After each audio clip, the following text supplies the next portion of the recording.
Guys, kalau kalian ditanya, kira-kira siapa orang yang paling bertanggung jawab dalam hal dunia teknologi modern seperti ini ya, terhadap perkembangan psikis anak-anak remaja gitu ya, itu kira-kira siapa?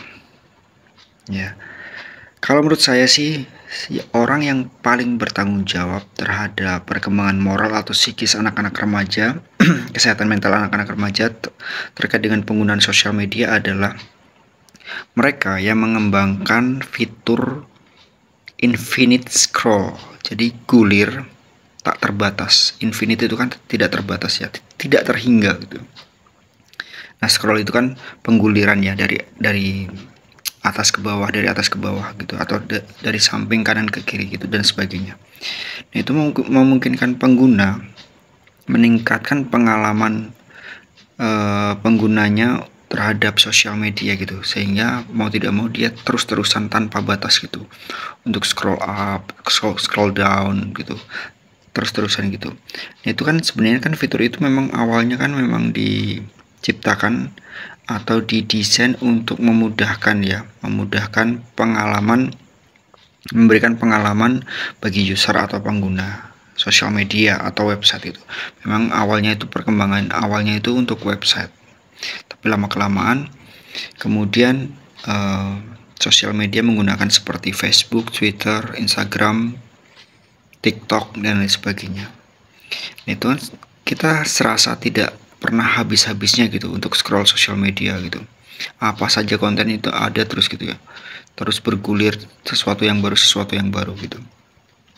Itu dampaknya adalah paling mudah diamati dampaknya pada kesehatan mental anak remaja adalah anak-anak jadi susah untuk mengelola atau memanajemen waktu istirahat atau tidur pada malam hari. Kurangnya fokus atau kehilangan namanya kesadaran untuk bertanggung jawab terhadap sesuatu yang harus diselesaikan atau dikerjakan gitu. Itu karena paparan yang secara tidak sadar dirasakan oleh kesehatan mental anak-anak remaja seperti itu, penggunaan sosial media yang berlebihan. Nah, bukan tanpa alasan bahwa algoritma juga menyumbang besar gitu ya. Algoritma itu kan hanya menentukan bagaimana sosial media itu menyesuaikan dengan pengalaman dari penggunanya gitu. Misalnya saya suka dengan buku-buku, ketika saya katakanlah beberapa detik berfokus untuk mencari konten-konten tentang buku, maka akan selanjutnya konten-konten yang muncul di feed saya, di beranda saya berhubungan dengan perbukuan. Nah, itu algoritma mengaturnya seperti itu. Nah, kalau infinite scroll itu dia itu memberikan pengalaman terhadap penggunanya atau user itu untuk men-scroll atau menggulir atau melihat konten itu tanpa batas gitu ya, tanpa batas. Kalau dulu sebelum infinite scroll itu ada, itu kan kita harus klik next dulu gitu ya di website atau di sosial media, next gitu. Nah, sekarang enggak gitu ya, di feed kita, di beranda kita semuanya pakai infinite scroll ya. Jadi kita ketika mencari konten atau melihat konten sosial media itu serasa nggak ada habisnya ya.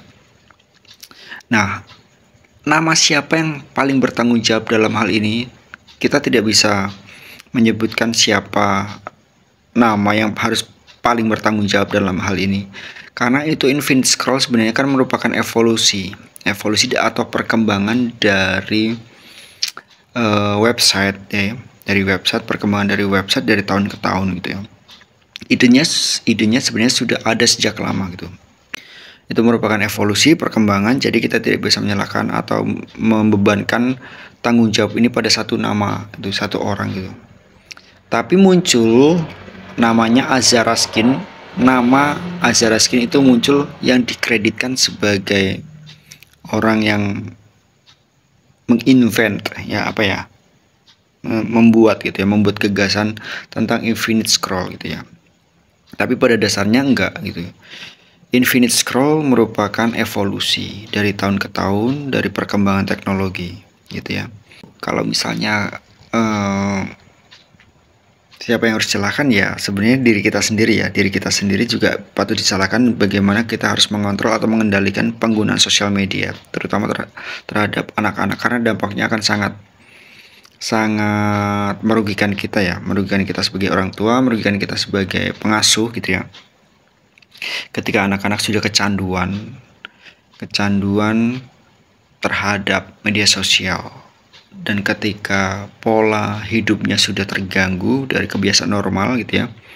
Misalnya tidur malam itu harusnya tidak boleh lewat dari jam 11 gitu, tapi karena anak-anak pegang HP, scroll, tahu-tahu udah jam 11, jam setengah 12, jam 12, jam setengah 1, dan seterusnya. Bahkan ada beberapa anak yang kasusnya itu dia sampai tidak bisa tidur gitu ya, gara-gara scroll sosial media sosial gitu teman-teman ya.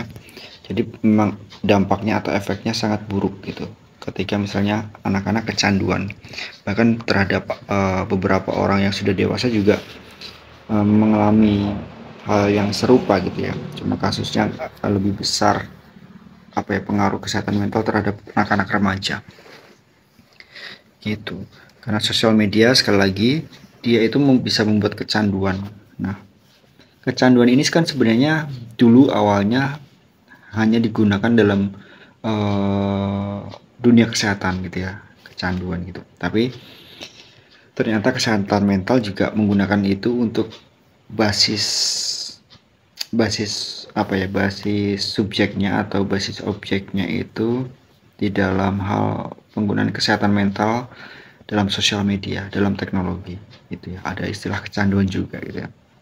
Jadi pengguna internet, pengguna sosial media yang edik ya, itu sama seperti pengguna obat-obatan terlarang dalam dunia kesehatan gitu, sudah kecanduan gitu. Nah, kalau sudah sampai tahap itu kan sangat berbahaya teman-teman ya. Jadi harus perhatikan baik-baik ya. Dari infinite raw, kemudian algoritma, sampai dampak-dampaknya kita bisa sedikit banyak tahu apa hubungannya seperti itu ya. Semoga tayangan ini bermanfaat, semoga tayangan ini informatif ya. Jangan lupa untuk terus memberikan dukungan kalian dengan cara klik like, subscribe, share, dan komen. Thank you.